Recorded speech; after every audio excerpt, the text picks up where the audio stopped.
3 true scary stories from a haunted school. You will be scared when you hear these stories. The rain fell steadily as Jamie's family car rolled into the small, secluded town of Fairhaven. The gray skies above mirrored Jamie's mood, a mixture of apprehension and reluctant curiosity. They'd moved here after Jamie's father got a new job, leaving behind the bustling city Jamie had always called home. The town seemed quiet, too quiet, with rows of aging houses, thick woods on every horizon, and an air of something unspoken lingering just beneath the surface. Their new home, an old colonial house with creaking floors and a yard that seemed to whisper secrets in the wind, only added to Jamie's unease. But it was nothing compared to the sight of their new high school. The towering structure of Fairhaven High School loomed like a relic from another time. Its brick facade was darkened with age, ivy crawling along the walls and tall, narrow windows that reflected the dim, overcast light. The faint echo of distant bells carried through the air, almost like a warning. The building had a peculiar stillness about it, as though it were holding its breath. Jamie stepped through the heavy double doors on their first day, the sound of the rain muffled as it closed behind them. The interior was no less unsettling than the exterior. The school's hallways stretched long and narrow, lined with rows of dented lockers and dimly lit by flickering fluorescent lights. The air smelled faintly of dust and something metallic, a scent Jamie couldn't quite place. The first person to approach Jamie was Emma, a bubbly girl with a wide smile who seemed eager to welcome the new kid. "You're brave for coming here," she said with a half laugh, though her eyes darted nervously down the hallway. Jamie frowned. "What do you mean?" Emma leaned in conspiratorially. "This place, it has a reputation. Haven't you heard the stories?" Jamie shook their head, intrigued despite themselves. "There are 3, Emma began, her voice dropping to a whisper. "The old headmaster's ghost, the vanishing student, and the phantom exam papers." Jamie chuckled nervously, unsure whether Emma was joking. "Sounds like campfire tales." Emma's expression turned serious. "They're not. Ask anyone." She gestured to a group of students gathered at the end of the hallway, who seemed to glance in Jamie's direction before hurriedly looking away. By lunchtime, Jamie had overheard snippets of conversations, each one more unsettling than the last. "The headmaster's office. I swear I saw a shadow move on its own. Disappeared without a trace. They say she still roams the library, crying for help. My brother saw the test. Said it wasn't normal. Said it knew things." The whispers followed Jamie like a shadow, growing louder as the day went on. Then, during the last period, something happened that left no room for doubt. Jamie was walking to their final class when they felt a cold, prickling sensation on the back of their neck, as if someone were standing too close. Turning sharply, they found the hallway behind them empty, save for the faintest sound of shuffling footsteps. Shrugging it off as nerves, Jamie continued, but the sensation grew stronger. This time, there was no mistaking it. A soft, almost inaudible whisper brushed against their ear. "Leave, while you can." Jamie froze. The hallway seemed darker now, the shadows stretching unnaturally long. A nearby locker door creaked open and then slammed shut without warning. Heart pounding, Jamie bolted into the classroom, ignoring the startled looks from their peers. That night, Jamie couldn't shake the feeling of being watched, even in the safety of their home. The rumors and stories Emma had shared gnawed at their curiosity, refusing to be dismissed. Determined to uncover the truth, Jamie made a decision. They would find out what haunted Fairhaven High, no matter how dangerous it might be. And so, the investigation began. Story 1. The old headmaster's ghost. The rain had returned, battering the windows of Fairhaven High School as Jamie sat in the dimly lit library. The faint hum of fluorescent lights and the soft rustle of book pages were the only sounds, a stark contrast to the stories swirling in Jamie's mind. After their unsettling first day, Jamie had decided to start investigating the legend of Mr. Whitaker, the school's old headmaster. The whispers about Mr. Whitaker were a staple of the school's folklore, passed down from generation to generation. In the 1950s, Fairhaven High was a symbol of discipline and excellence, largely due to its headmaster, Mr. Robert Whitaker. A towering figure with a stern face and a deep, commanding voice, he ruled the school with an iron fist. His cane, always in hand, was as much a part of his identity as his starched suits. He was strict, an elderly librarian told Jamie when they asked. But he was fair. People respected him. Some feared him. But they all knew he cared about this school. The librarian's face darkened as she continued. His death was tragic. They found him hanging in his office one morning. Nobody knew why. No note, no signs. Just him and that cane lying on the floor beneath him. The revelation sent a shiver through Jamie.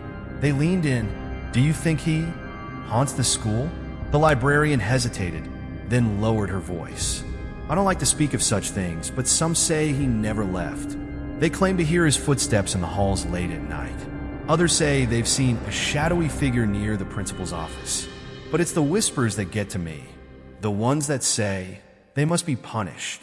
Determined to find answers, Jamie sought out someone they believed would know more. Mr. Grayson, the school's janitor. You're looking into Whitaker? Mr. Grayson asked when Jamie approached him after school. The man was in his 60s, with rough hands and a slow, deliberate way of speaking. You're braver than most. I just want to know the truth, Jamie replied. Grayson chuckled darkly. Truth is, the stories aren't just stories. I've been here 30 years, seen and heard things that'd make your hair stand on end. Jamie's heart raced. Like what? The janitor leaned against his mop, his voice lowering. One night, I was cleaning the east hallway when the door to the principal's office slammed shut behind me. It was locked. I know because I had to unlock it myself earlier, but now it wouldn't budge. Then I heard it, footsteps slow and deliberate like someone pacing. I called out, but no one answered. Suddenly, the door creaked open by itself. When I went inside, books were scattered everywhere. And his cane was lying in the middle of the floor. Jamie swallowed hard. Did you see him? Grayson nodded grimly. Not then, but later that same night, I was walking to the supply closet when I saw a figure at the end of the hall. It was him. I swear it was him. He looked at me, then disappeared. And as clear as I'm standing here, I heard him say, they must be punished. That night, Jamie stayed late at school, their phone flashlight trembling in their hands as they approached the principal's office. The hallway was eerily quiet. Every creak of the floorboards amplified in the silence. They reached the office door and placed their hand on the knob. It felt unnaturally cold. Summoning their courage, Jamie turned the knob and pushed the door open. The room was empty, but the air felt thick, oppressive. Jamie scanned the room, their flashlight catching dust motes dancing in the air. Then, a faint sound, the unmistakable scrape of shoes against the floor. Who's there? Jamie called, their voice shaky. Silence.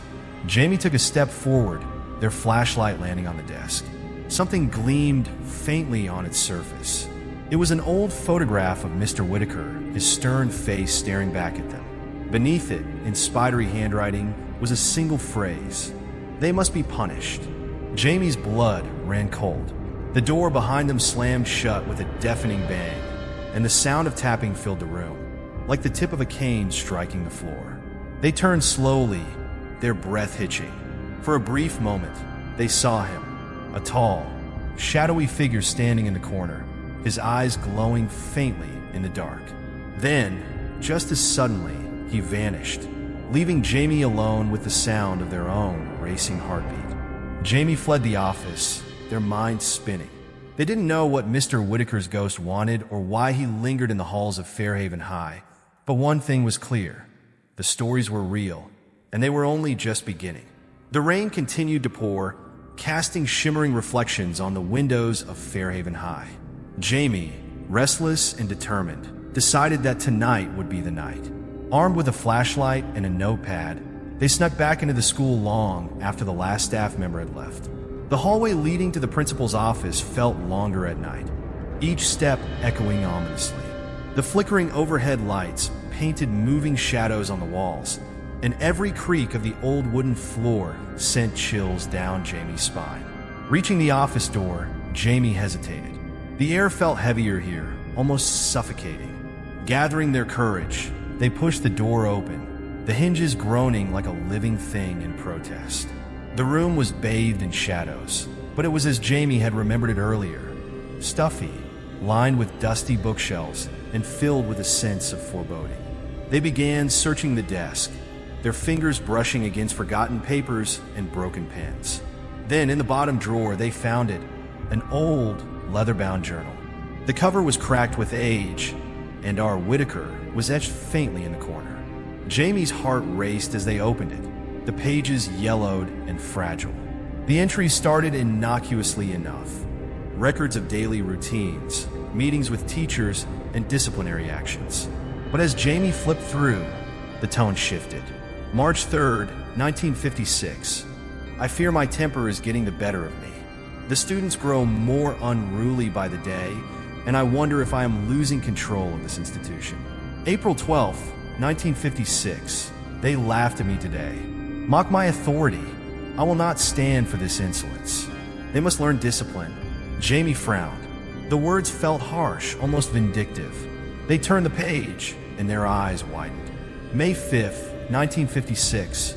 I should have listened. They told me the wiring in the auditorium was faulty, but I dismissed it as nonsense. Now they're gone. 4 students, bright, full of promise.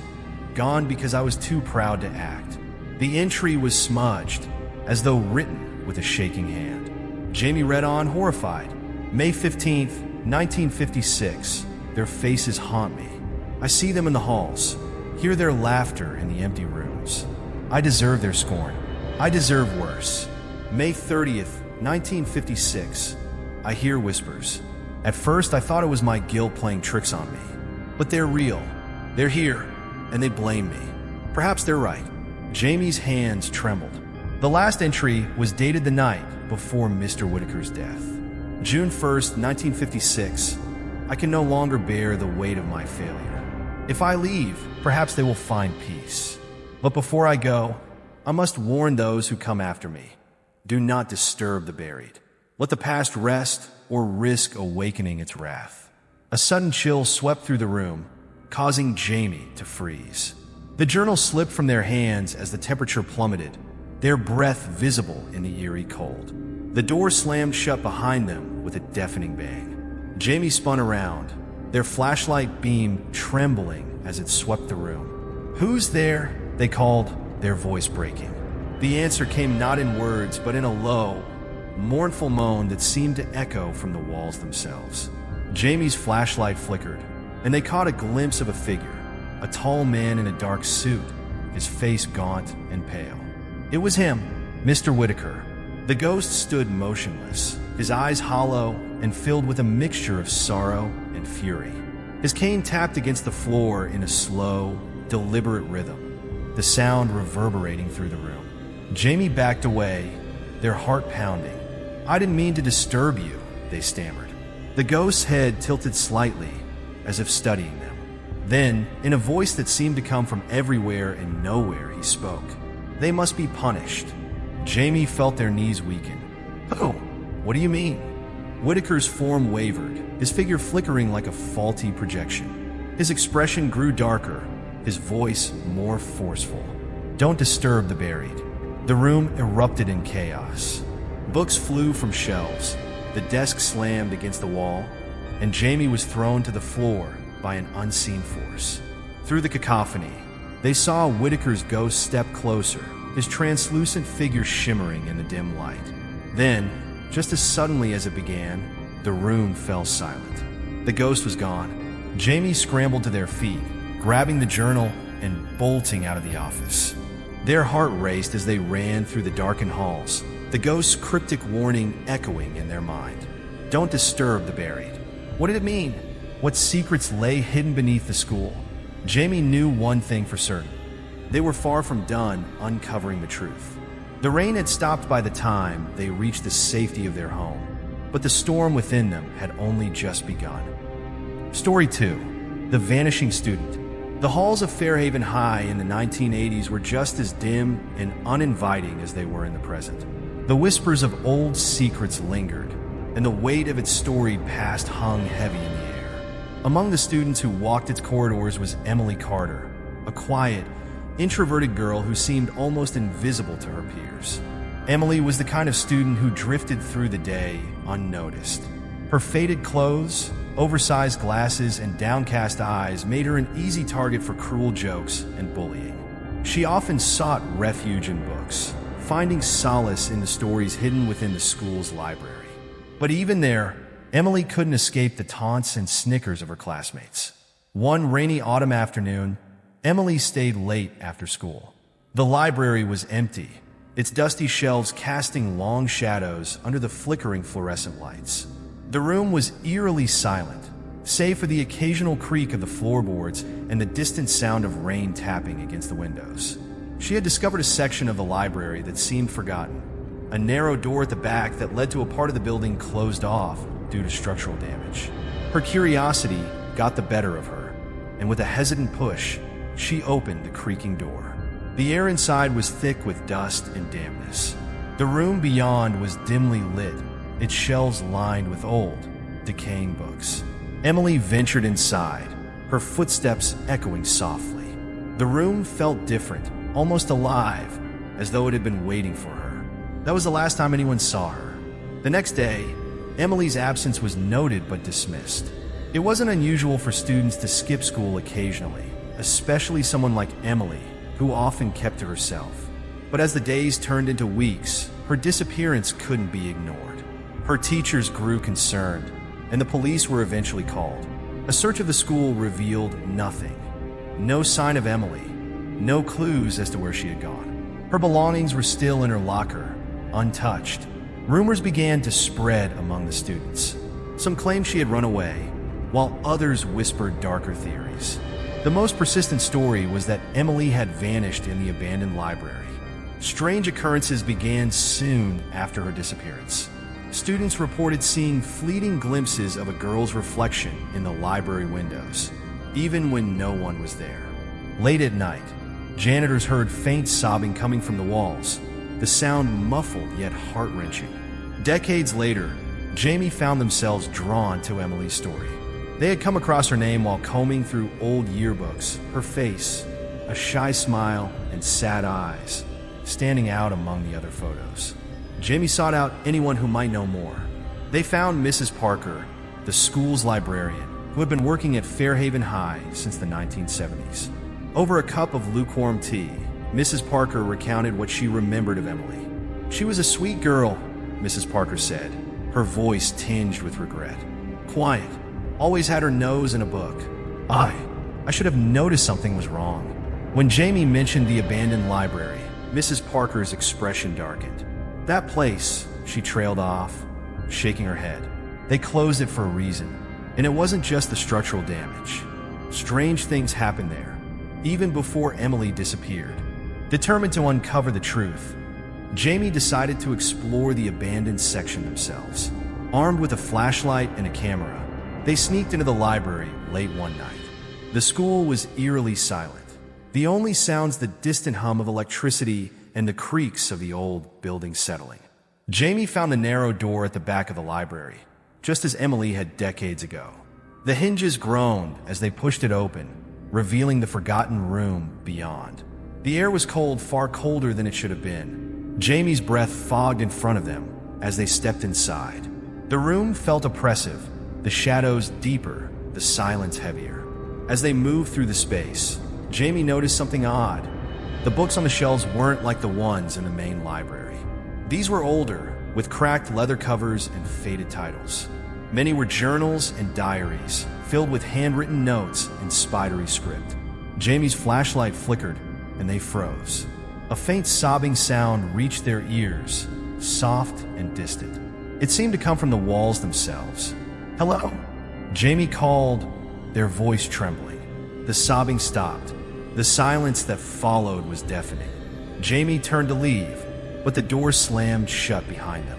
The flashlight flickered again, and for a brief moment, Jamie saw her, a girl in a faded school uniform, her eyes wide and brimming with tears. She stood at the far end of the room, her figure pale and translucent. "Emily," Jamie whispered. The ghost didn't respond. Instead, she raised a trembling hand and pointed to a section of the wall. Jamie hesitated, then moved closer. The wall she pointed to was covered in peeling wallpaper, its edges curling like old bark. Without thinking, Jamie reached out and began peeling the wallpaper away. Beneath it, they found something that made their stomach drop. A message scratched into the plaster with frantic, jagged lines. "Help me, I'm still here." Before Jamie could react, the room was filled with a sudden, deafening scream. The air grew colder still, and the ghost of Emily surged forward, her face contorted in a mixture of desperation and rage. And then, everything went black. The night air was still as Jamie slipped through the library doors, flashlight in hand. The vast room stretched before them, its shadows casting eerie shapes on the peeling walls. The narrow door at the back loomed ahead, almost daring them to enter. With a deep breath, Jamie pushed the door open. The abandoned section of the library was colder than they remembered, the kind of cold that seeped into bones and whispered warnings.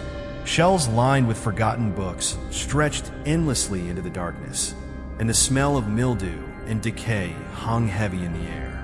Jamie scanned the shelves with their flashlight, stopping at a small, dust-covered desk tucked into a corner. On it sat a worn, leather-bound diary, its corners frayed with age. The name scrawled on the cover made Jamie's breath hitch: Emily Carter. They hesitated for a moment before opening the diary. The pages were filled with neat but shaky handwriting, each word a window into Emily's troubled mind. The entries began innocently enough. Notes about classes, descriptions of her favorite books, and occasional mentions of the bullying she endured. But as Jamie flipped through the pages, the tone shifted. "There's something wrong with this place." One entry read, "The library feels alive, like it's watching me. I hear whispers when no one's there, and sometimes I see shadows moving in the corners of my eyes." Another entry described her discovery of the abandoned section. "I found a door at the back of the library today. It looked like it hadn't been opened in years, but when I touched it, it felt warm, alive. I shouldn't have gone in, but I couldn't stop myself." The final entries were more frantic, the handwriting almost illegible. "It's in here with me, watching, waiting. I don't know what it wants, but I can feel it, feeding on me. If anyone finds this, please don't trust the school. It feeds on us." Jamie's hands shook as they read the last line, the weight of Emily's words sinking in. As Jamie turned the diary's final page, a faint sound broke the silence. It was soft at first, like the rustle of paper, but it grew louder, more distinct a voice. "Help me." The voice was barely above a whisper, but it was unmistakably a girl's. Jamie's flashlight flickered as they looked around, heart pounding. "Emily," they called out, their voice trembling. The room seemed to respond, the shadows deepening, the air growing colder. The voice came again, clearer this time. "Help me, please." The sound seemed to come from deeper within the library. Against their better judgment, Jamie followed it, weaving through the labyrinth of shelves. The voice grew louder, more urgent, leading them to a small alcove at the very back of the room. There, standing in the dim light, was Emily. Her translucent figure glowed faintly, her tear-streaked face etched with desperation. "Don't trust the school," she pleaded, her voice breaking. "It feeds on us. It took me, and it won't stop. Please, you have to—" Before she could finish, the room erupted into chaos. Books flew off the shelves, pages tearing and swirling in a violent storm. The shadows writhed like living things closing in around Jamie. Jamie stumbled backward, clutching the diary tightly. The room seemed to collapse around them, the air thick with Emily's screams and the deafening roar of unseen forces. "Run!" Emily's voice echoed, her figure fading as the chaos reached its peak. Jamie bolted for the door, ducking as a book narrowly missed their head. The shelves groaned as if they were about to topple, and the very floor seemed to quake beneath their feet. They burst through the door and into the main library, slamming it shut behind them. The silence that followed was deafening, the stillness almost unreal. Heart racing, Jamie looked down at the diary, hoping to find answers in its pages. But when they opened it, the pages were blank. Every word, every desperate plea Emily had written was gone, as if it had never existed. Jamie stared at the empty book, a sense of dread settling over them. Whatever had happened in that room was far from over, and whatever truth Emily had tried to reveal was something far darker than Jamie could have imagined. Story 3. The Phantom Exam Papers. The air in the school grew heavier as Jamie delved deeper into the third mystery, a story that had terrified even the bravest students. Unlike the other tales, this one was disturbingly recent, whispered with hushed voices by those who still remembered its aftermath. It began with an ordinary exam day in the early 2000s. The top students of Jefferson High, bright, ambitious, and fiercely competitive, were gathered in room 304 for a test that would decide their futures. The stakes were high. This exam was their ticket to scholarships, prestigious universities, and the life they dreamed of escaping to. The students had settled into their desks, the sharp scratch of pens on paper echoing in the otherwise silent room. Outside, storm clouds brewed, casting the room in a dim, oppressive light. The air conditioning hummed faintly, almost drowned out by the rhythmic ticking of the clock on the wall. Then, without warning, the lights flickered and died. Darkness swallowed the room, and the hum of the air conditioning ceased, leaving only the ominous sound of rain against the windows. "Don't worry," the proctor had said, trying to calm the students. "The backup generator will kick in any moment." But the moments stretched into minutes, and the generator remained silent. A creeping unease settled over the students as the room seemed to grow darker, colder. Suddenly, the door to room 304 slammed shut with a deafening bang. The sound echoed like a thunderclap, making the students jump. One of them, a boy named Ethan, leapt from his seat and ran to the door, rattling the handle.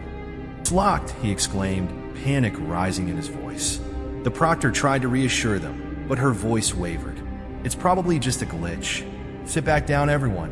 We'll resume the test as soon as the power's back." But as they looked back at their desks, something was off. The test papers had changed. The questions were no longer the ones they had prepared for. No algebra problems, no essay prompts. Instead, they were deeply personal, cutting into the most private corners of their minds. Ethan stared at his paper in horror. The first question read, "Why did you leave your sister in the fire?" He gasped, his hands trembling as memories of a tragedy he had buried years ago resurfaced. Beside him, a girl named Clara was frozen, tears streaming down her face as she read her paper. Her questions revealed the secret she had guarded so closely, her betrayal of her best friend to gain a coveted spot on the debate team. The other students weren't spared. Each question seemed tailored to expose their greatest fears, their darkest secrets, their deepest guilt. The room filled with the sound of frantic scribbling as they tried to answer, their hands moving as if guided by an unseen force. Hours passed, but the storm outside showed no sign of letting up.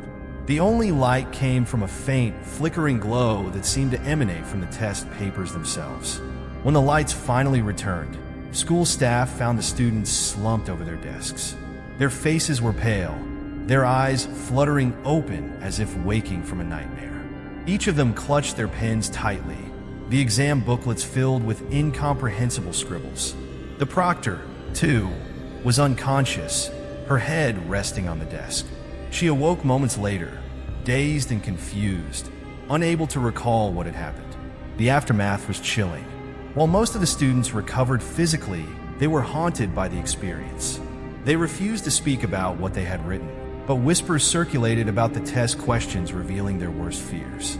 Some of the students transferred to other schools, unable to face the lingering memories of room 304. Others spiraled into despair, consumed by the secrets they could no longer keep hidden. As Jamie pieced together the story, the pieces of the mystery began to click. The phantom test seemed to target not just the mind, but the very soul, feeding on the students' fear and guilt. Determined to uncover the truth, Jamie began searching for the exam papers themselves. Rumors suggested they were locked away in the school's archives, kept under strict supervision to prevent another incident. But Jamie couldn't shake the feeling that the papers weren't just locked away, they were waiting. The whispers of room 304 grew louder in Jamie's mind, haunting every step through the dimly lit hallways. It was as if the school itself was urging them onward, pushing them to uncover the truth. On a stormy Friday evening, when the school emptied and shadows stretched long across the cracked tiles, Jamie slipped inside the forbidden classroom. The door groaned as it opened, the hinges echoing like a cry of protest. Room 304 was frozen in time, as if it hadn't been touched since the day of the infamous incident. Desks were scattered, chairs overturned, and the air carried a heavy stillness that pressed on Jamie's chest. In the center of the room lay a single desk, untouched by the dust that covered everything else. Upon it sat an old, yellowed exam booklet, its edges frayed and ink smudged. The sight of it sent a chill down Jamie's spine. Against every instinct screaming to leave, Jamie stepped closer. Jamie hesitated, their fingers trembling as they picked up the booklet. The pages were brittle, the text faint but legible. The first question appeared simple, but carried a weight that felt almost alive. What is your greatest regret? Jamie froze, their thoughts spiraling. The memories they had buried. Years of guilt over their sister's injury during an accident Jamie could have prevented, resurfaced with brutal clarity. The words seemed to pulse on the page, demanding an answer. A sharp, cold wind swept through the room, and the door slammed shut. Jamie's pen moved against their will, writing furiously as the question seemed to grow darker and larger on the page. The next question appeared the moment the first was answered. Who have you hurt the most? Jamie's mind screamed in protest. The room began to shift, the walls closing in, flickering between the present and a terrifyingly lifelike memory. They were back in their childhood home, standing over their sister's hospital bed, her small, fragile body wrapped in bandages. The voice of guilt rang loud in Jamie's ears. You could have stopped it. You should have stopped it. The room filled with shadows, figures from Jamie's past, friends, family, strangers, each one staring, their faces twisted in pain or anger. Their whispers overlapped in a cacophony that grew louder with each passing second. Jamie realized this wasn't just an exam, it was a trap. The booklet wasn't asking questions. It was digging into their soul, feeding on their fear and regret. The room itself seemed alive, pulsing with an energy that grew darker and heavier.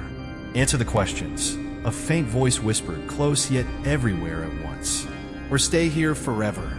Desperate, Jamie tried to throw the booklet away, but their hands wouldn't let go. The pages turned on their own, revealing another question. What will you sacrifice to escape? Tears streamed down Jamie's face as they screamed. No, I won't play your game.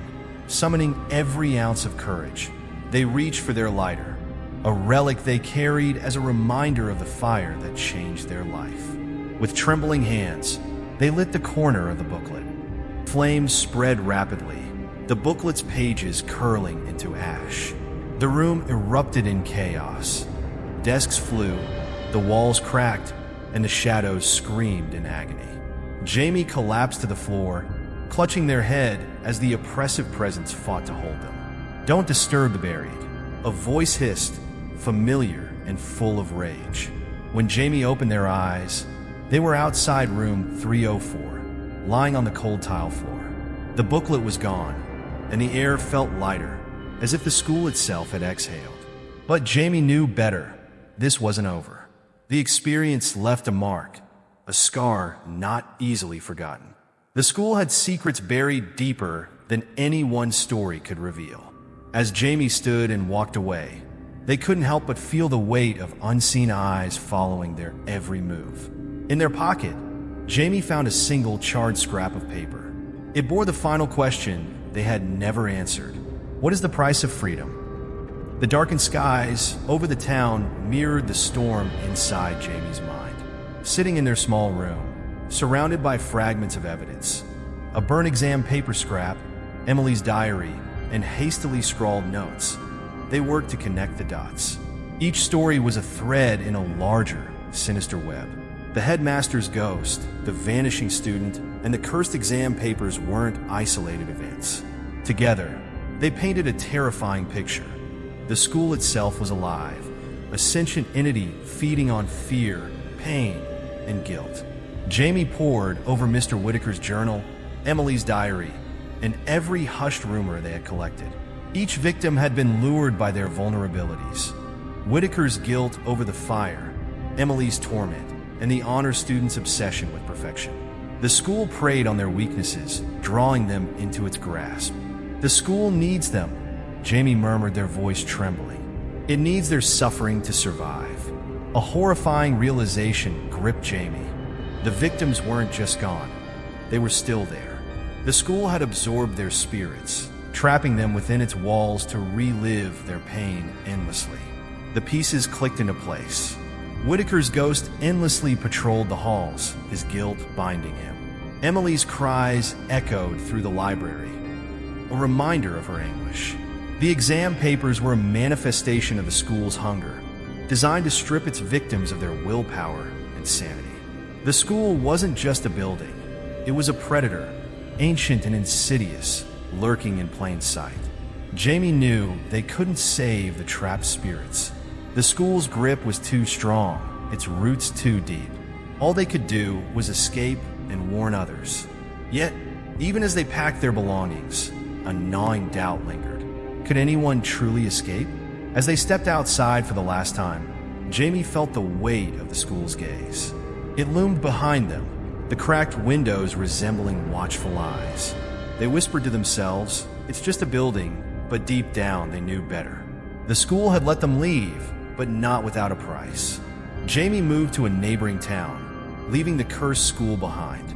They shared their story online, warning others of its dangers. Some believed, others laughed it off as a ghost tale. Over time, Jamie tried to return to normalcy, but the memories refused to fade. One evening, while unpacking a box, they found something chilling: Emily's diary, though they had left it behind. The pages were blank again, except for a single line scrawled in the center. "You can never truly leave." The air in Jamie's new home felt colder that night. The lights flickered as a faint, familiar whisper echoed in the room. Jamie froze, their heart pounding.